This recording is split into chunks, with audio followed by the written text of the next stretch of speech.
Dear students, welcome again. In previous video, we have discussed about resistance and resistivity of conductors. So now we are going to do some numericals regarding the same. The question is, a copper wire has diameter 0.5 millimeter and resistivity 1.62 into 10 raised to power minus 8 ohm meter. What will be the length required to get a resistance of 10 ohm? So first you try it yourself by pausing the video and then we'll discuss it. Okay, now let's solve it. हमें क्या given है? The data which is given to us is that the diameter of the conducting wire is 0.5 millimeter. It means that it is 5 into 10 raised to power minus 4 metre. हम लोग कोशिश करेंगे कि सबसे पहले हम सारे डेटा को ऐसा यूनिट्स में ले लें. फिर हमारे पास रेजिस्टिविटी गिवन है 1.62 into 10 raise to power minus 8 ohm metre, और हमें क्वेश्चन में रेजिस्टेंस भी गिवन है जिसकी वैल्यू 10 ओम है. We can solve this question by using the formula that R is equal to resistivity into length upon area. It will give me resistivity into length upon pi r square. It can be written as resistivity into length upon pi into d upon 2 square. It will be resistivity into length upon pi d square upon 4. So finally it can be written as 4 into resistivity into length upon pi d square. R is equal to this.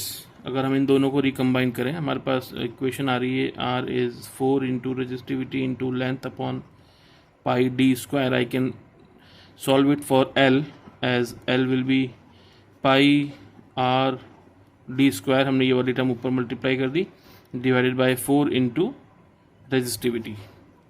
Pi is 3.14, resistance is 10 ohm, diameter is 5 into 10 raised to power minus 4 square upon 4 into 1.62 into 10 raised to power minus 8. Okay, pause the video and solve this expression. After solving it, we are getting 121.14 meter. So the length of the wire required to make a resistance of 10 ohm will be 121.14 meter, and this is our answer. Okay students, our next question is, a wire is 1 meter long and 0.2 millimeter in diameter and has a resistance of 10 ohm. Calculate the resistivity of its material. Once again, आप एक बार video pause कीजिए और इसको try कीजिए, उसके बाद में हम लोग सॉल्व करते हैं. Okay, so now let's solve it. सबसे पहले गिवन लिख लेते हैं. हमारे पास क्या क्या डेटा अवेलेबल है. The data which we have is its length as 1 metre and we have its diameter as 0.2 mm, which means it is 2 into 10 raise to power minus 4 metre. आप लोग इस चीज़ का बहुत ध्यान रखिएगा. जितना भी डेटा हमारे पास, जो भी फिजिकल क्वांटिटीज़ है, उन सब के यूनिट्स को हम लोग सेम सिस्टम ऑफ यूनिट्स में रखते हैं. रेजिस्टेंस हमें क्वेश्चन में गिवन है 10 ओम और हमसे इसकी रेजिस्टिविटी पूछी गई है. Again using that same formula, resistance is equal to resistivity into length upon area. It means resistivity into length upon pi r square, which means resistivity into length upon pi d by 2 square, which means resistivity into length upon pi d square upon 4, which means 4 resistivity into length upon pi d square. So now our expression becomes R is equal to 4 resistivity into length upon pi d square. We are solving this question for resistivity. तो हम resistivity को एक तरफ ले लेते हैं, तो हमारे पास बचेगा pi R D square upon 4 into L. ये वाली टर्म हमने ऊपर मल्टीप्लाई कर दी, बाकी टर्म्स को नीचे डिनोमिनेटर में ले आए, तो हमारे पास वैल्यू बची पाई इज़ 3.14। रेजिस्टेंस क्वेश्चन में हमें गिवन है 10 ओम है, डायमीटर इज़ 2 × 10⁻⁻⁴, इसका स्क्वायर हो गया 4, and the length is 1 metre. अब देखिए हम इसको सॉल्व करते हैं, तो इट इज़ 3.14 × 10 × 4 × 10⁻⁸ अपॉन 4 × 1। यहाँ पे अगर मैं इस 4 से इस 4 को कैंसिल कर देता हूँ तो मेरे पास जो आंसर बचता है इट विल बी 10 इससे multiply -7, it will be 3.14 × 10⁻⁷ ohm metre. So हमारा फाइनल आंसर है, हमारी जो रेजिस्टिविटी है इस गिवन क्वेश्चन में, it is 3.14 × 10⁻⁷ ohm meter, and this is our final answer.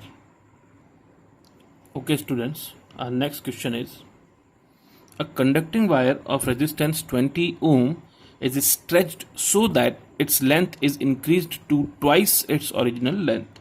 Find its new resistance. Just pause the video and solve it yourself. उसके बाद में हम लोग दोबारा से सॉल्व करते हैं। Okay now we are solving it. Solution, इस तरह के जो क्वेश्चंस होते हैं बेटा, इसमें हमें एक चीज़ ध्यान रखनी है कि हमारा जो ओरिजिनल कंडक्टर है of length L and area of cross section A, अगर हम इसे स्ट्रेच करते हैं up to a new length L dash and now its area of cross section is also changed A dash, इन दोनों conditions में एक चीज़ जो कॉमन रहती है, जो कांस्टेंट रहती है, जो चेंज नहीं होती है, वो है इस कंडक्टर का वॉल्यूम। क्योंकि इस कंडक्टर को बनाने में जितना मटेरियल लगा है, आप इसे खींच के लंबा भी कर देंगे तो भी नया, तो उसमें नया मटेरियल आया ना उसका मटेरियल कहीं गया है, तो the volume of the material is always same. तो अगर हम एक सिलिंड्रिकल कंडक्टर की बात करें तो जो वॉल्यूम इस सिलेंडर का है, the same volume is here also. तो इस तरह के क्वेश्चन में हमेशा याद रखिएगा कि the old volume is always equal to new volume. मतलब ओल्ड वॉल्यूम था हमारे पास length into cross sectional area, और नया हमारे पास है new length into new cross sectional area. ये चीज़ कभी चेंज नहीं होती, चाहे जितना भी स्ट्रेच कर दें। द इक्वलिटी, ये जो इक्वलिटी है हमारे पास, original length into original area is equal to new length into new area, ये चीज़ कभी भी चेंज नहीं होगी। इसके हेल्प से हम लोग पुराने एरिया और नए एरिया, या फिर पुरानी लेंथ और नई लेंथ में एक रिलेशन एस्टेब्लिश कर सकते हैं। कमिंग टू दिस क्वेश्चन, हमारे पास गिवन है कि हमें एक 20 ओम का रेजिस्टेंस है। हम लोग एज्यूम कर लेते हैं late its length be L and area be A। अगर हम इसका लेंथ L और एरिया मान ले A, और इसकी जो रेजिस्टिविटी है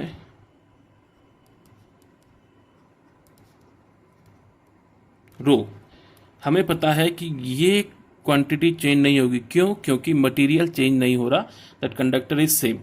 सिर्फ हमने उसको स्ट्रेच कर दिया, उसकी फिजिकल कंडीशन चेंज हो रही है बट रेजिस्टिविटी चेंज नहीं हो रही, because resistivity is a property of material. Resistivity is also known as specific resistance. आप लोग इस चीज को ध्यान रखिएगा, ठीक है। सॉल्व करते हैं। अभी हमारे पास अगर हम इस फॉर्मूला को यूज करें, using R is equal to rho into L upon A, तो इसकी वैल्यू मुझे क्वेश्चन में गिवन है, इट इज 20 ओम। और सिचुएशन ये है कि जो नई लेंथ है L dash, it is twice the original length. तो इससे हुआ क्या, हमें पता है L into A, original length into original area is new length into new area. तो अगर मैं न्यू लेंथ को 2L मेंशन कर दूं, L into A is equal to नई length is twice of original length into A dash, यहाँ से ये L और ये L कैंसिल हो गया, तो I can say that the new area is पुराना एरिया डिवाइडेड बाय 2. नाउ नई resistance will be the resistivity which is same because material change नहीं हुआ, इनटू नई लेंथ डिवाइडेड बाय नया area. It will B resistivity into नई length is twice of पुरानी length and नया area is half of पुराना area. अगर ये वाली टर्म ऊपर चली जाए तो 2 into 2 is 4 into resistivity into length upon area. अब आप ये देखिए कि हमारे पास ये वाली जो टर्म आ रही है ये क्या है, ये हमारी पुरानी रेजिस्टेंस के बराबर रो इंटू एल अपॉन ए, रो इंटू एल अपॉन ए. तो I can say that it is 4 times the पुरानी resistance. So new resistance R dash is 4 times the purani resistance, that was 20 ohm. Therefore 80 ohm is our final answer.